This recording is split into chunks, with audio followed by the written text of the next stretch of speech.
27টা point আকারে দিয়েছেন একটা একটা করে। সুলাইমান নবীকে পাখির ভাষা বোঝা এবং দুনিয়ার সব কল্যাণ, এই সব কল্যাণের ভেতরেও তিনি প্রথম নাম্বারে দিয়েছেন রাষ্ট্রীয় ক্ষমতার কথা। রাষ্ট্রীয় ক্ষমতার কথা কেন দিলেন তারা? ওই যে আগেই বললাম, এটা যদি সত্যি কায়েম না হয় আপনি জানার পরও হালাল মানতে পারবেন না, জানার পরও হারাম ছেড়ে দিতে পারবেন না। নবীজি নিজে 13 বছর নামাজ পড়েছিলেন মক্কায়, পড়েননি? কিন্তু মূর্তি সামনে নিয়ে 360টা মূর্তি ছিল সামনে। কাবা ঘরের ভেতরে মূর্তি ছিল না? উনি যে 13 বছর নামাজ পড়েছিলেন মক্কার জমিনে, না পড়েননি? মূর্তির সামনে নিয়ে নামাজ পড়লো কি করে বলেন? মূর্তির সামনে নিয়ে নামাজ হয়? নবী নিজে নামাজ পড়ছেন, মূর্তি একটা মূর্তিও তো সরাতে পারেন নাই। আগস্টের 5 তারিখের আগের মতো ছিল নবী, একটা মূর্তিও ভাঙতে পারেন নাই। কি আগস্টের 5-এর পরে আর বলা লাগে নাই, একটাও আর রাখা লাগে নাই, সবই উল্টিয়ে গেছে গণেশ। তাহলে নবীজি নিজে 360টা মূর্তি কাবা শরীফের ভেতরে কাফেররা ঢুকিয়েছে, একটাও ফেলে দিতে পারেননি। ফেলে দিয়েছিলেন মদিনায় যাওয়ার পরে, রাষ্ট্র ক্ষমতা হাতে নিয়ে নিজে আসলেন। এবার এসে বললেন আলীকে যে সব ভেঙে ভেঙে ফেলে দাও। আমি কি বানিয়ে বলছি? বলেন বলেন।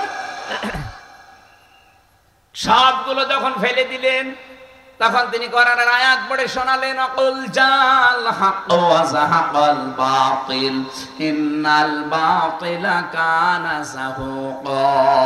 বলেন আল্লাহু আকবার। আমার মনে হয় ওই সময় আমাদের দেশে এসে গেছে। এখন 13টা বছর আমরা মূর্তি 15.5 বছর সরাতে পারি নাই। যত সরাতে চেষ্টা করেছি তত হাইকোর্টে পর্যন্ত দিয়েছে। যেটা সরাই সেটা ডবল হয়। কুষ্টিয়ার ওইটা ভাঙা হয়েছিল যেই দিন, ও আল্লাহ, তারপরে দেখলাম এমন শক্ত করে বানিয়েছে, ওই শয়তানকে এবার 5 তারিখে ভাঙতে গিয়ে মানুষের হাত ভেঙে গেছে, এত শক্ত। শেষে ভেগু নিয়ে এসে ভেঙেছে। ভেঙে করবেন কি, একটা ভাঙলে 10টা বানাবে।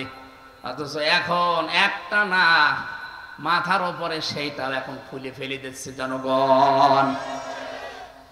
হযরতে সুলাইমান নবী আলাইহিস সালামকে আল্লাহ যতগুলো নিয়ামত দিয়েছিলেন, আমার নবী যেহেতু 13 বছর তিনি নামাজ পড়েছিলেন মূর্তির সামনে নিয়ে, পরবর্তীতে রাষ্ট্র ক্ষমতা পাওয়ার পরে সবগুলো ভেঙে ফেললেন। তার মানে প্রশ্ন আসতে পারে, এই দেশে আমাদের অনেক বিষয় আছে যেটা আমরা বাধ্য মানতে পারছি না, ক্ষমতা নেই তাই। কথা বলেন না কেন? এই যে সুদ ভিত্তিক অর্থনীতি, ব্যাংকিং ব্যবস্থা, আপনি ওয়াজ করেই বন্ধ করতে পারবেন ব্যাংক থেকে সুদ। এই যে সোনালী, রূপালী, চৈতালি যত ব্যাংক আছে, জীবনেও আপনি ওয়াজ করে পারবেন না। এটা বন্ধ করার জন্য আইন লাগবে। কথা বলে না কেন? আর আইন পাশ করা হয় সংসদে। কোথায়? এই জন্য তো আমরা চাচ্ছি 300 জন এমপির ভেতরে 151 জন মানুষ যদি এই শহীদ ভাইয়ের মতো কোরআনে কারিম বুকে নিয়ে যেতে পারে, আর ওখানে যে যদি সুদের বিরুদ্ধে, ঘুষের বিরুদ্ধে, জেনার বিরুদ্ধে এই আইনগুলো যদি পাশ হয়ে যায়, ওনাকে আপনি একটা ভোট দেবেন, একটা ভোটে আপনি 18 কোটি মানুষের সওয়াব পেয়ে যাবেন। কারণ সারা দেশে যখন এই আইনটা জারি হয়ে যাবে, অথচ উনি হাত তুলেছিল মাত্র একা, এরকম 300 জন মানুষ ওখানে বসবে, সেখানে মাত্র একজন। আমি জানি জালেমরা এটা বোঝার পরে, মুনাফিকরা বোঝার পরে আমার নামও কালকে গালি দেবে। না, কেউ শুরু করিস। আরে ভাই, আমি আপনাকে বাঁচাতে চাই। আপনি তো ওই জায়গায় পৌঁছিয়ে মদের আইন পাশ করবেন, জেনার আইন পাশ করবেন, কিন্তু এই মানুষগুলো জীবনেও মদের আইন, জেনার আইন, বাবার আইন পাশ করবে না। এরা পাশ করলে নামাজের আইন পাশ করবে। যে স্পিকার বলবে যে নামাজ চান কারা কারা, 300 জনের ভেতরে 151 জন যদি এরকম মানুষ বলে হ্যাঁ আমরা চাই, জয়যুক্ত হয়ে যাবে। পরের দিন আর নামাজের ওয়াজ করা লাগবে না, এমনি নামাজ কায়েম হয়ে যাবে।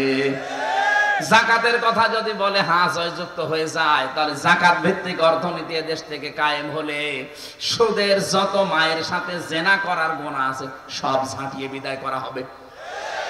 এদেশে আজ অনেকে আমরা কিন্তু নামাজও পড়ি, মায়ের সাথে জেনাও করি। কি এই যে আপনি টাকা ছেড়ে রাখেন, 1000 টাকা দিলে মাসে মাসে 200 টাকা বেশি দেয়, না এলাকায় এগুলো নেই? হ্যাঁ, কারা কারা এই ব্যবসায় আছেন? যারাই থাকেন মায়ের সাথে আপনি জেনা করছেন, বুঝে করেন আর না বুঝে করেন, নাকি বিশ্বাস হচ্ছে না? যদি করে থাকেন 1000 টাকা ছেড়ে রেখেছেন, 1000 টাকায় নেবেন, ওই 200 টাকা বেশি নিতে পারবেন না? না, আমার তো মনে হয় এই এলাকায় নেই। এই গ্রামে আবার একটু থাকবে। যদি কেউ করে থাকেন বাড়ি যাওয়ার আগেই নিয়ত করে যান যে আমি ছেড়ে দেব। কারা কারা ছেড়ে দিতে পারবেন হাত বলেন তো? ওই তো আছে তো মনে হচ্ছে। আমি তো মনে করছিলাম না, মনে হয় সেটারই করছে। তো বহু মানুষ আছে, দাঁড়িয়েলা মানুষ, আপনি টাকা ছেড়ে দিয়ে গেছেন। কি করেন, কি কয় টাকা ছাড়া আছে আপনার?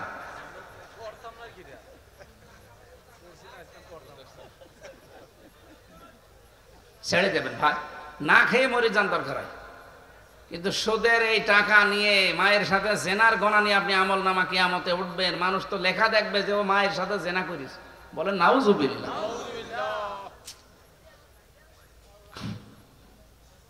এই জন্য এই যে ফাদ্দালানা শব্দের ব্যাখ্যার উতিনা মিনকুল নিশাই, এই শব্দের ব্যাখ্যা একই। হযরত সুলাইমান নবী বলেন আমাকে যত নিয়ামত আল্লাহ দিয়েছেন তার ভেতরে 1 নম্বরে আমাকে রাষ্ট্র ক্ষমতা আল্লাহ দিয়েছেন। শুধুমাত্র এই দুনিয়ায় বাংলাদেশের মতো জায়গা না, তামাম দুনিয়া আল্লাহ আমাকে চালানোর ব্যবস্থা করেছেন। ওয়া হুশিরা লিসুলাইমানা জুনুদুহু মিনাল জিন্নি ওয়াল ইনসি ওয়াত তায়রি ফাহুম ইউসাউন। আমি যখন হাজির করতাম, সুলাইমান নবী যখন কোন জায়গায় বের হবেন, বিশাল মানুষের, জিনের আর পাখিদের কাতার কাতার বদ্ধ করে তিনি বের হতেন। হাত্তা ইযা তাওয়ালা ওয়াদিন নামলে, একটা পিপিলিকার উপত্যকার পাশ দিয়ে, পিপিলিকার ঘাটির পাশ দিয়ে যাচ্ছিলেন। হঠাৎ হযরত সুলাইমান লক্ষ্য করলেন ক্বালাত নামলাতুন, বলছে একজন পিপিলিকার সর্দার, ক্বালাত নামলাতু ইয়া আইয়ুহান নামলু দুখুলু মাসাকিনাকুম। তিনি দাঁড়িয়ে ঘোষণা দিচ্ছে, হে আমার জাতি, সুলাইমান নবী আসতেছে। লা ইয়াহতিমান্নাকুম সুলাইমান ওয়া জুনুদুহু ওয়া হুম লা ইয়াশউরুন। সৈন্যবাহিনী নিয়ে আসতেছে, হয়তো তাদের অজ্ঞাত সারে পায়ের নিচে পিষ্ট হয়ে মরে যেতে পারো, তাড়াতাড়ি করে নিজের গর্তে প্রবেশ করো।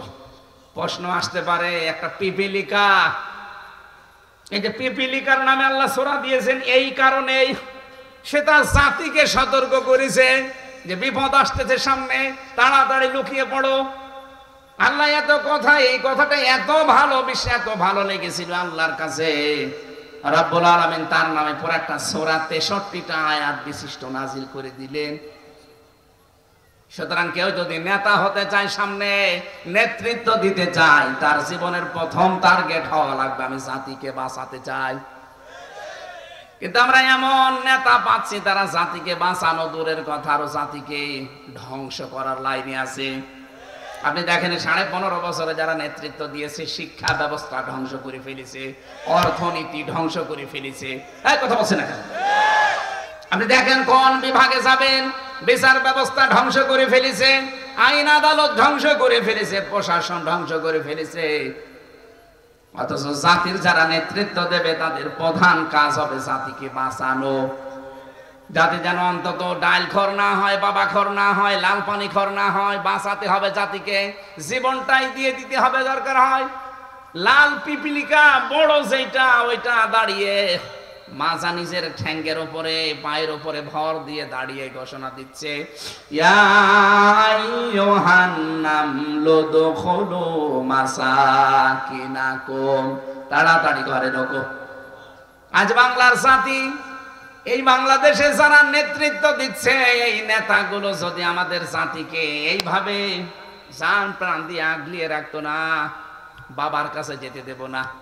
অথচ নেতাদের দেখলাম সব বাবা খোর আর বাবার ব্যবসা করে। কক্সবাজারের বদি সাহেব বাবা সম্রাট,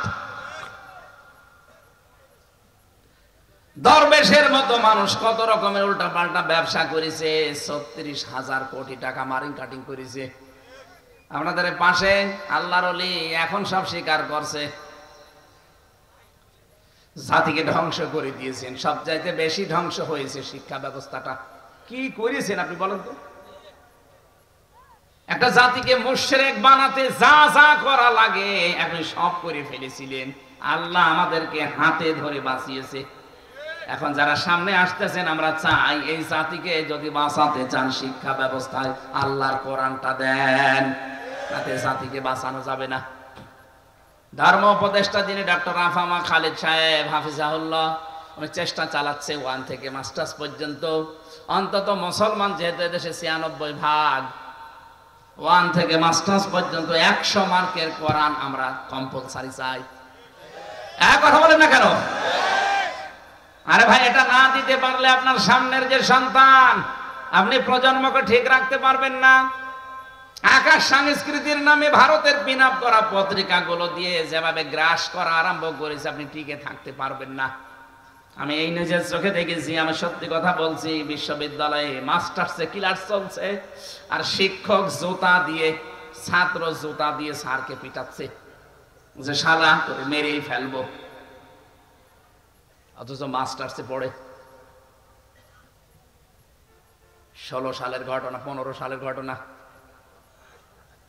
আমি এই চোখে এইটাও দেখেছি, শিক্ষক অজু করছে, বয়স মাত্র 7 বছর, শিক্ষকের পায়ে পানি ঢেলে দিচ্ছে। কাদা লেগেছিল, নিজের হাত দিয়ে, ছোট্ট ওই কচি হাত দিয়ে আবার ময়লা পরিষ্কার করে দিচ্ছে। ওইটাও ছাত্র, এইটাও ছাত্র। এটা কেবল 3 দিন গেছে, এটা মানুষ হচ্ছে কোরআনের স্পর্শ পেয়ে। আর ওটা মাস্টার্স করার পর অলরেডি জানোয়ার হয়ে গেছে। 3টা বছর আপনাদের ছেলে মেয়েদেরকে যেখানেই পড়ান না কেন আগে কোরআনের শিক্ষা দেবেন। নুরানি মাদ্রাসায় হোক, ক্যাডেট মাদ্রাসায় হোক, মক্তবে হোক, 3 বছর আগে তাকে এইটার আলোর সাথে সম্পৃক্ত করাবেন। তাহলে 2টা গ্যারান্টি আপনি পেয়ে যান। কোনদিন আপনার এই সন্তান নেশাখোর হবে না। আরে ভাই, ভার্সিটিতে আমি সকালে উঠে দেখেছি অনেকে কুলি করছে, পানি দিয়ে না, লাল পানি দিয়ে। যে লোকটা মাস্টার্সে পড়ে কুলি করতে পারে সকালবেলা লাল পানি দিয়ে, কয়দিন পরে ওটা টিওনো হবে, এএসপি হবে, এসপি হবে, ডিসি হবে। এক কথা বলছেন না? কি করবে তার দ্বারা আপনি টের পাচ্ছেন। কত মানুষকে পেয়েছিলাম রিমান্ডে, BCS cadre, SP, ASP, ADC, এগুলো সবই তো বিসিএস ক্যাডার। কিন্তু তাদের যে মুখের ভাষা আর তাদের যে ব্যবহার, শয়তানও অত নিচে নামে না। আমার মতো মানুষকে যেভাবে গালি দিয়েছে, আমার গালিগুলো জীবনে আমার মুখে আসবে না। অথচ সবগুলো বাংলাদেশের সর্বোচ্চ বিদ্যাপীঠ, ঢাকা বিশ্ববিদ্যালয় থেকে অনার্স মাস্টার্স করা, সব পিএ করা, বিসিএস করা। নয়তো এসপি হতে পারতো না, এসপি হতে পারতো না। কিন্তু তাদের মুখের ভাষাটা ওই পর্যায়ে, কারণ তাদের কাছে এই আলোটা নেই। এই 10 দিন রিমান্ডে কমপক্ষে 30-এর উপরে আমি অফিসার পেয়েছিলাম। শুধু একজন মানুষকে আমি একটু হালকা ভালো ব্যবহার পেয়েছি, বাকি 29টাই সব শয়তানের চাইতে খারাপ। ওই একটা লোককে আমি জানি না, ওনার চেহারা আমার মনে আছে। উনি এসে শুধু আলেমদের একটু সম্মান দেখিয়েছে যে ভাই ধৈর্য ধরেন। আমার ঘরের ভেতরে মাটির নিচে নিয়ে বলতো যে ভাই ধৈর্য ধরেন, এতটুকু। আর বাকি যারা এসেছে মা মাতালি তুলে আমার বউ পর্যন্ত তুলে নিয়ে আসবে, এই ঘোষণা দিয়েছিল। আর বাকি যে অত্যাচার গুলো তো আছে, আমার নিজের সামনে আমি দেখেছি কারো নখ তুলে নিয়েছে, এই হাতের নখ, পায়ের নখ সবগুলো তুলে নিয়েছে। আমার রিমান্ডে যখন পিটাচ্ছিল ওই সময় বলেছে যে আমরা কিন্তু দেলাওয়ারকে এইভাবে লাফতিয়েছি। তার আছে নাই, তার গরম করে দেলাওয়ার ভাইয়ের লজ্জাস্থানের ভেতরে ঢুকিয়েছে। পুরুষাঙ্গ নষ্ট হয়ে গেছে, পরবর্তীতে চিকিৎসার মাধ্যমে আল্লাহ আবার ফেরত দিয়েছে। এগুলো জ্ঞানী মানুষ না, সব বিসিএস ক্যাডার। বললাম না, প্রায় 10 দিন রিমান্ডে 30 জনের উপরে আমি পেয়েছি। একজন মানুষ একটু হালকা ভালো ব্যবহার, আর বাকিগুলো শয়তান, ওই এত খারাপ কথা বলে না। আমার মতো একটা সাধারণ মানুষকে 11 ঘন্টা টাঙিয়ে রেখেছে, তাও মাজায় দড়ি দিয়ে। পায়ের সাথে ডান্ডা বেড়ি দেওয়া, হাত পেছনে দিয়ে হ্যান্ডকাপ লাগানো, পুরা চোখটা কালো কাপড় দিয়ে বাঁধা। কি করেছিলাম বলেন তো? কোরআনের কথাগুলো যেখানে যেইভাবে বলা দরকার একটু বলতাম, এই তাহলে আপনি এটা করবেন।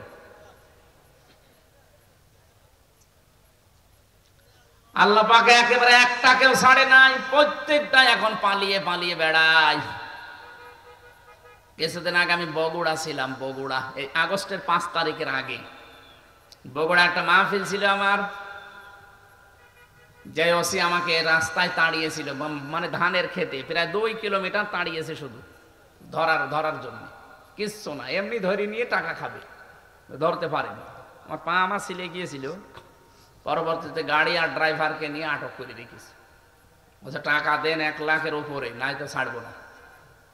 তখন আব্দুল বারি ভাই ছিল বগুড়ার এক ভাই, তাকে বললাম আপনি কি করবেন করেন, যেভাবেই হোক ম্যানেজ করে দিন, অন্তত গাড়ি তো আর আমার না, আকিস গ্রুপের গাড়ি, গাড়িটা ছাড়ানো লাগবে না। 1,13,000 টাকা নিয়ে গাড়িটা ছেড়েছে।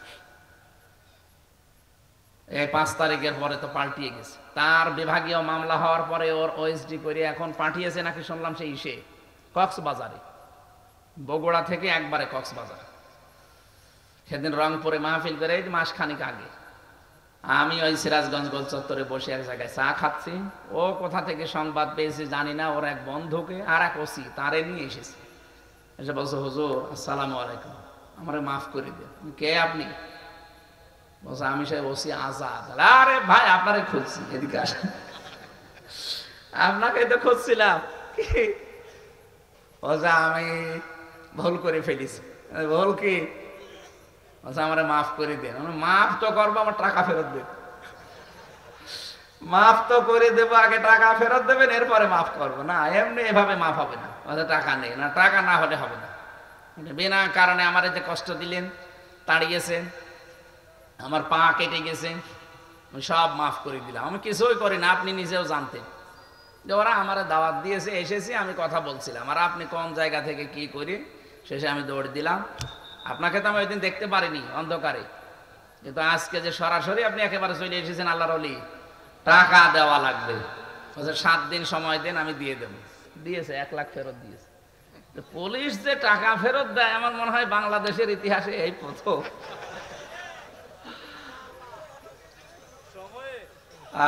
ওর চাকরি চলে গেছে শুনলাম, একেবারে 5 আটা গোলাম ছিল। কি ব্যবহার এদের! মানুষ এত নিচে নামে, এরা বলে বিসিএস ক্যাডার হয়। এই জন্য বলছে আপনার ছেলেকে আপনি 3টা বছর, মেয়েকে 3টা বছর এর সাথে রাখেন, ও জীবনেও কোনোদিন নেশা করবে না, আর বড় হলে আপনাকে বৃদ্ধাশ্রমে রেখে আসবে না। কে কথা বলে না কেন? হযরত সুলাইমান পিপিলিকাটা হাতে তুলে নিলেন, তুলে নিয়ে দেখেন ও দাঁড়িয়ে পড়েছে ঠ্যাঙের উপরে, মানে পায়ের উপরে ভর দিয়ে, মানে নেতা যেভাবে দাঁড়ায়। হযরত সুলাইমান দেখার পরে তিনি হেসে ফেললেন। ফাতাবাসসামা দাহিকাম মিন কাওলিহা ওয়া ক্বালা রাব্বি আউযি'নি আন আশকুরা নি'মাতাকাল্লাতী أنعمت علي وعلى والدي وأن أعمل صالحا ترضاه وأدخلني برحمتك في عبادك الصالحين বলেন আল্লাহু আকবার। রব্বুল আলামিন বলেন হযরত সুলাইমান একটা হাসি দিলেন, তার নাম মিসকি হাসি, এজন্য তাবাসসুম। তাবাসসুম মানে কি? মিসকি হাসি। তিনি মিসকি হাসি দিয়ে বললেন রব্বুল আলামিন কি বলে পিপিলিকা তার জাতিকে বাঁচানোর জন্য নিজের জীবন দিয়ে হলেও সে পাহারা দিচ্ছে, আর আমি কি? তুমি আমাকে বিশাল সাম্রাজ্যের মালিক বানিয়েছো, বাদশা বানিয়ে দিয়েছো। আল্লাহ তাআলা তুমি আজকে থেকে আমাকে কয়েকটা কাজ করার সুযোগ দাও। 1 নম্বরে আউযি'নি আন আশকুরা নি'মাতাকাল্লাতী আন'আমতা আলাইয়া, আমি যেন তোমার নিয়ামতের শুকরিয়া আদায় করতে পারি। হযরত সুলাইমান প্রথম বললেন আমি যেন তোমার নিয়ামতের শুকরিয়া আদায় করতে পারি। দ্বিতীয় নম্বর বলেছিলেন ওয়া আলা ওয়ালিদাইয়া, আর আমার মা বাবার শুকরিয়া আদায় করতে পারি। এবার আসেন প্রশ্নে, ওরা কোরআন শরীফের ভেতরে যেখানে আপনি শুকরিয়া আদায়ের কথা দেখবেন, সেখানে দেখবেন আল্লাহর কথা বলার পরেই মা বাবার কথা আছে।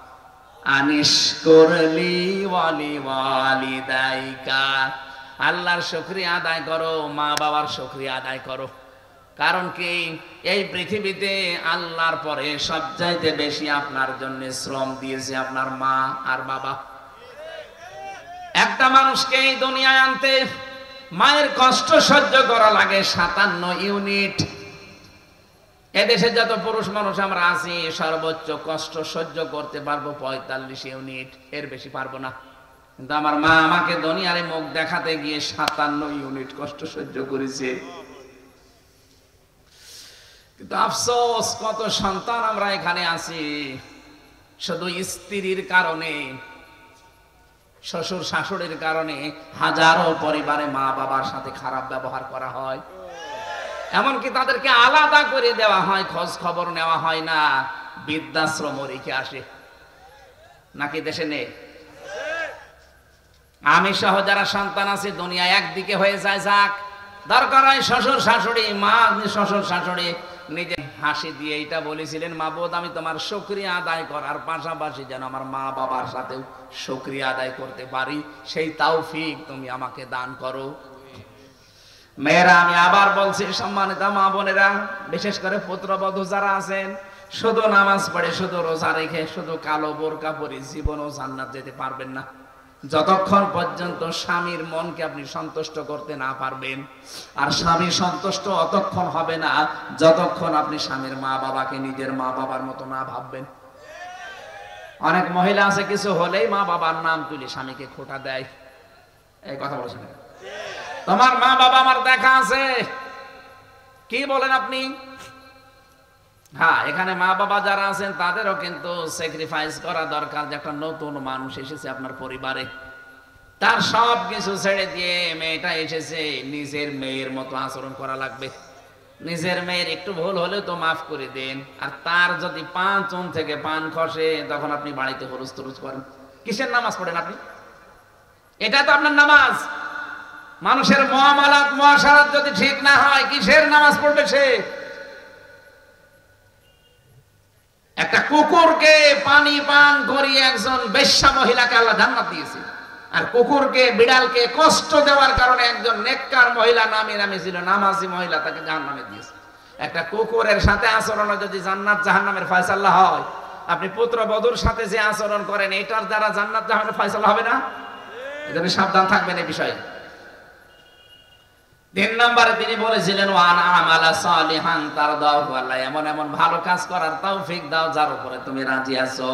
ওয়াদখিলনি বিরহমাতিকা, তোমার রহমতের ভেতরে আমাকে প্রবেশ করাও। ফি ইবাদিকা সালিহিন, তোমার বান্দা ইবাদতকারী যারা নেককার সালিহিন তাদের ভেতরে আমাকে শামিল করো। বলেন আমিন। সুলাইমান নবীর এই দোয়াটা আমাদের জীবনে যেন আল্লাহ কার্যকর করে দেন। আরো জোরে বলেন আমিন। বারাকাল্লাহু লানা ওয়া লাকুম ফিল কোরআনিল আযীম। আল্লাহুম্মা আমিন। রাব্বিরহামহুমা কামা রাব্বায়ানি সাগীরা। আল্লাহুম্মা গফিরলি ওয়ারহামনি ওয়াহদিনি ওয়াআফিনি ওয়ারযুকনি ইয়া রাব্বাল আলামিন। সারাটা জীবন অপরাধ করে জীবনটা নষ্ট করে ফেলেছি, হাত উঠায় কথা বলবো ভয় করে, লজ্জা করে। রব্বুল আলামিন শয়তানের ধোঁকায় নফসের জালে পড়ে দুনিয়ার এই ফেরেবে পড়ে বহু অন্যায় আমরা করেছি, আমরা তো নিজেরা জানি। মাথা নিচু করেন, চক্ষু বন্ধ করেন, জীবনের অপরাধগুলো স্মরণ করেন। আল্লাহ তাআলা সারা জীবনের অপরাধ যদি আমাদের শরীরে লেখা থাকতো, মানুষ আমাদেরকে কুকুরের মতো ঘৃণা করত।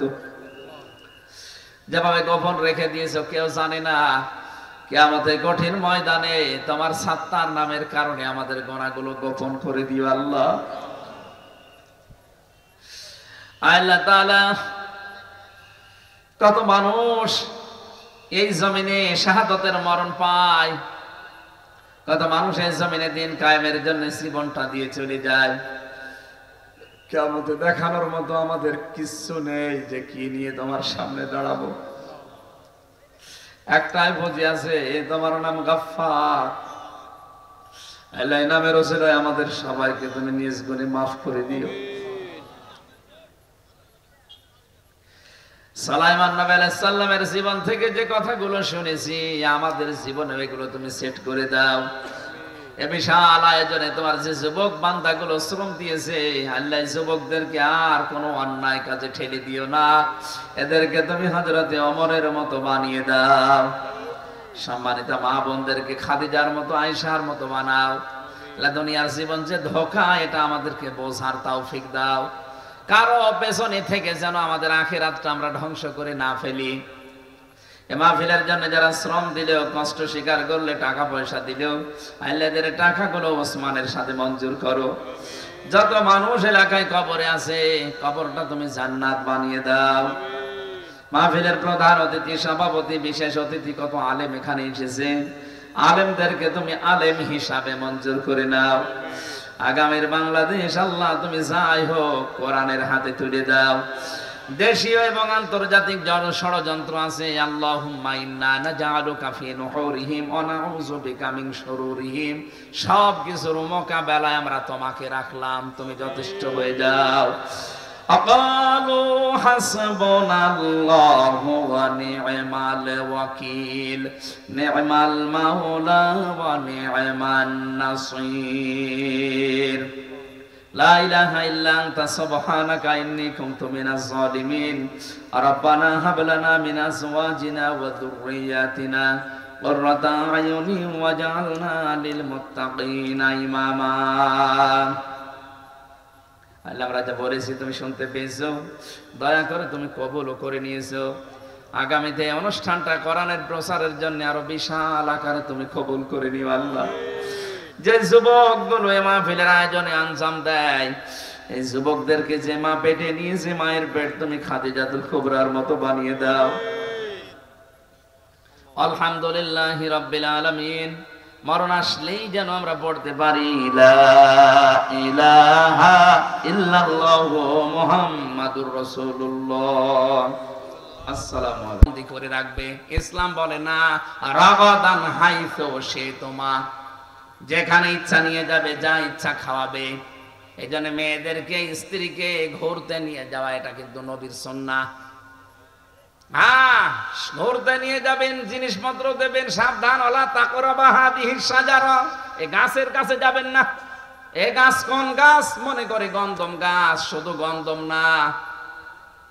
তাহলে কোরআনে আয়াত নাযিল করে ১৫০০ বছর পরে আমাদের শোনানো লাগতো না। এখানে গাছ বলতে আল্লাহর নিষিদ্ধ বর্ডার। এই বাংলাদেশ সহ বিশ্বে এখন মুসলমানদের জন্য আল্লাহর নিষিদ্ধ বর্ডার আছে এই পৃথিবীর জমিনে ৫০০। কত? কোরআনে আল্লাহ ৫০০ বর্ডার দিয়েছেন। আমাদের জীবন চলতে চলতে যদি ওই বর্ডারের কাছে যায় হঠাৎ থেমে যাওয়া লাগবে। কথা বলে না কেন? যদি বর্ডার পার হয়ে চলে যান বিএসএফ আপনাকে গুলি করে দেবে। রব্বুল আলামিন বলেন বর্ডার যদি ক্রস করো দুইজনেই কিন্তু জালিম হয়ে যাবে। এই জন্য বউ নিয়ে এমন কোন অনুষ্ঠানে যাওয়া যাবে না যেখানে গেলে আপনার নিজেরও পর্দা থাকে না, আপনার বউরও পর্দা থাকে না। এরকম অনুষ্ঠান দেশে নেই? এই যে গায়ে হলুদের অনুষ্ঠান করেন, এটা তো হিন্দুদের কালচার। কোথায় পেলেন আপনি? এরপরে বরযাত্রী নিয়ে যায় অনেকে, এটা কোথায় পেয়েছেন? এটাও তো হিন্দুদের। মুসলমানদের হবে অলিমা। কি হবে? আমাদের অলিমা আছে? নেই। এখন খালি বরযাত্রী নিয়ে যায় ১৫০, ২০০, ৫০০। আমার মনে হয় বরযাত্রী যাওয়ার মতো ইতরামি আর এই ছোট লোকই কাজ দুনিয়ায় আর নেই। ওই লোকটা 18, 20 বছর, 22 বছর একটা মেয়েকে মানুষ করে আপনার দেশে, এইটাই তো সেজদায় পড়ে থাকার কথা। এরপর আবার 200 মানুষ তার বাড়িতে খাওয়া লাগবে। আপনি কি এত ছোট লোক কেন? কারা কারা বরযাত্রী খেয়েছেন হাত তোলেন তো। ছোট লোক না, আর যাবেন না ভাই, সামনে এটা আর যাওয়া যাবে না। যাবেন? বিয়ে করলে সামর্থ্য থাকলে অলিমা করবেন। অলিমা করেছেন কারা হাত তোলেন তো। একজন। আপনার আবার কিসের অলিমা? আপনাকে বিয়ে সামনে করবেন না করেছে?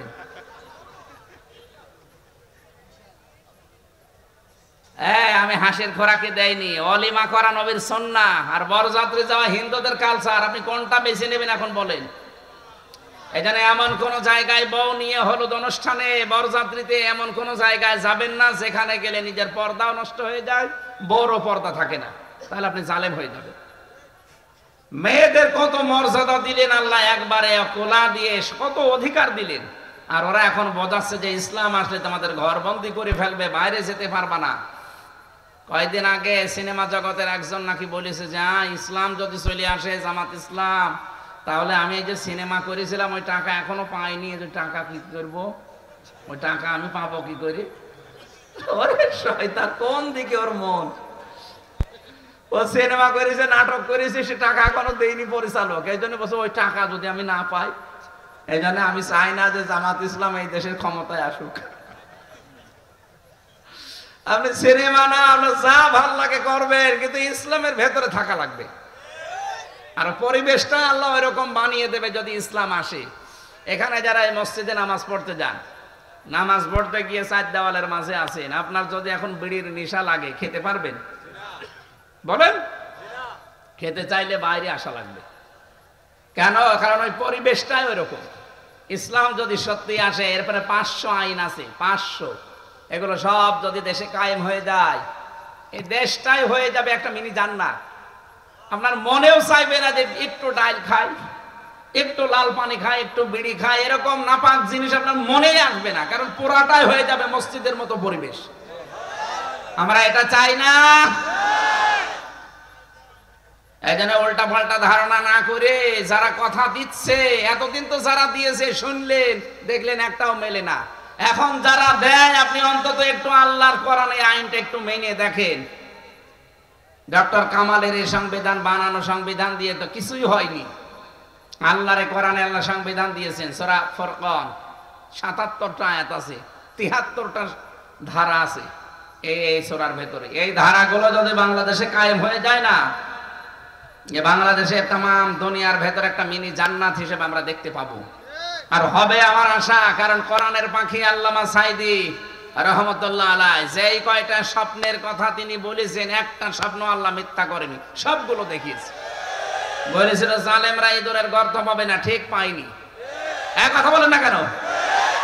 নাড়া দেওয়া হবে, দিল্লি পড়বে, তাই পুলিশ বলেছিল জালেমদের নাকের ডগার উপরে দেশে কালেমার পতাকা পতপত করে উঠবে, সেই অবস্থা তৈরি হচ্ছে সামনে। লন্ডনে একবার বলেছিল तमाम দুনিয়ায় সর্বপ্রথম কোরআনের 100% রাজ কায়েম হবে বাংলাদেশে, ইনশাআল্লাহ হবে। কারণ আল্লাহ তার নায়েবে রাসূলদের স্বপ্ন মিথ্যা করবে না। রাসূলের স্বপ্ন যেমন মিথ্যা হয়নি, রাসূলের নায়েবের স্বপ্ন মিথ্যা হবে না ইনশাআল্লাহ। এটা আমরা দেখব, তারপর আল্লাহ তুমি মরণ দিও, বলেন আমিন। মেনে ইবাদিহিল মুমিনিন দিয়েছেন। এজন্য রাষ্ট্র ক্ষমতা এটা যেহেতু আল্লাহর নিয়ামত, এটা যদি আমরা আসতে চাই, আপনি বাধা না দিয়ে আর ওয়েলকাম জানান। আপনি যদি মোকাবেলা করতে চান, তাহলে আমার চরিত্রের সাথে মোকাবেলা করেন। আপনার চরিত্র তো রাত 12টার পরে ঠিক মতো বাড়িতে মা পড়ে না। মাটিতে পা দিলে আপনি বলেন কোথায় পা দিলাম, খেজুর গাছে ধাক্কা দিয়ে বলেন যে মিয়া ভাই সাইড দিয়ে আর কতক্ষণ দাঁড়াবো। এরকম চরিত্রের মানুষ নেই। আপনি আমাদের চরিত্রের সাথে মোকাবেলা করেন তো। আপনি নিজের বউ থাকতে হোটেলে রাত কাটান, আপনার যৌবন আপনি বিক্রি করে দেন, আমার সাথে আপনি মিলান, আমার চরিত্রের সাথে আপনি মিলিয়ে তারপরে মোকাবেলা করেন। শুধু উল্টা পাল্টা দোষ আমার নামে চালিয়ে দেন কোন কারণে? আমি কথা বলছি যা একেবারে নির্ভেজাল টাটকা কথা বলছি। ফাদ্দল আমার ব্যাখ্যা যেটা পড়েছি সেটা বলছি, কেউ যেন উল্টা পাল্টা ধারণা করবেন না। আলেমরা এখন মেম্বার হবে, আলেমরা চেয়ারম্যান হবে, আলেমরা মেয়র হবে, আলেমরা উপজেলা চেয়ারম্যান হবে, আলেমরা এমপি হবে, আলেমরা মন্ত্রী হবে, আলেমরা প্রধানমন্ত্রী হবে। বলেন, এটা আল্লাহর একটা অনুগ্রহ। আল্লাহ পাক যেহেতু আমাদেরকে দিচ্ছেন এবং দেবেন, এই জন্য আমরা শুকরিয়া আদায় করছি। যারা জ্ঞানী মানুষ তারা আল্লাহ পাক এরপরে জানিয়েছেন, ওয়ারিসা সুলাইমান দাউদ ওয়া ক্বালা ইয়া আইয়ুহান নাস। সুলাইমান হচ্ছে দাউদ নবীর উত্তরাধিকারী। তিনি ডাক দিয়েছিলেন মানব মণ্ডলীকে, হে মানব জাতি, উল্লিমনা মানতিকাত তায়রি, আল্লাহ আমাকে পাখির ভাষা শিখিয়েছেন। এই যে পাখির ভাষা শিখিয়েছেন, এটা যেন অহংকার চলে না আসে, এই জন্যে হযরতে সুলাইমান পরবর্তী শব্দে তিনি বলেছেন, ইন্না হাযা লাহুয়াল ফাদলুল মুবিন, অবশ্যই এটা আমার আল্লাহর পক্ষ থেকে একটা দয়া। সুবহানাল্লাহ বলতে পারেন? নিজেকে অহংকার মুক্ত রাখার জন্য তারা কথা কত সুন্দর ভাবে গুছিয়েছেন, আর আমাদের কিছুই নেই, আমাদের অহংকারের ঠেলায় বাঁচে না। বলেন তো, পাখির ভাষা আমি বুঝি, এটা অহংকার আসতে পারে, আর কেউ বোঝে না, আমি বুঝি। এই জন্য অহংকার যেন না আসে, তিনি প্রশংসার সঙ্গে সঙ্গে আদায় করছেন। তিনি নত হয়ে গেলেন, এতটুকু তিনি শেষ করেননি, তিনি বলেন ওয়াউতিনা মিন কুল্লি শাই, আমাকে দেওয়া হয়েছে এই পৃথিবীর যত কল্যাণ সব। সুবহানাল্লাহ বলেন। এই যে যত কল্যাণ সব, এর ভেতরে আমি তাফসিরে ফি জিলালিল কোরআন আর সাইয়্যিদ আবুল আলা মাউদুদী রাহমাতুল্লাহ আলাইহির তাফসিরে এই দুইটা তাফসির মিলিয়েছি জেলখানায় বসে। আমি দেখলাম ওনারা উতিনা মিন কুল্লি শাই এর ভেতরে 27টা বিষয় দিয়েছেন।